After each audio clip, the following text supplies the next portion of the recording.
妈呀瞎呀！我告诉你，走路不要玩手机，不要玩手机。你今天没听见似的。放下手机，放下手机，男的女的老的少的，听我来分析。放下手机，放下手机，现在有个坏风气，就是玩手机。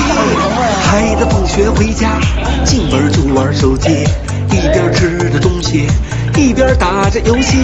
老婆这段时间饭都很少做了，为了抢个红包，衣服她也不洗。朋友一块吃饭，都是把头一低，直播点赞拍照，话不多说几句，陪着爸妈聊天，一会儿一条信息，嘴上他们不说，心里有了距离。放下手机，放下手机，男的女的老的少的，听我来分析。放下手机，放下手机，现在有个坏风气，就是玩手机。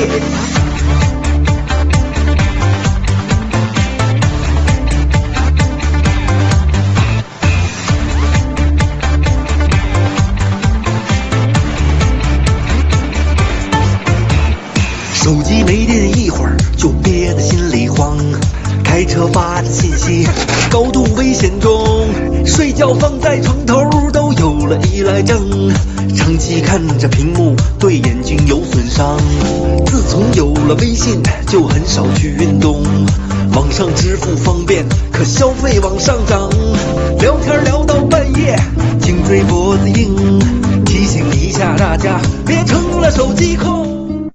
欢群，全网第一实拍群社区，微信搜索 NDD 944 NDD 944，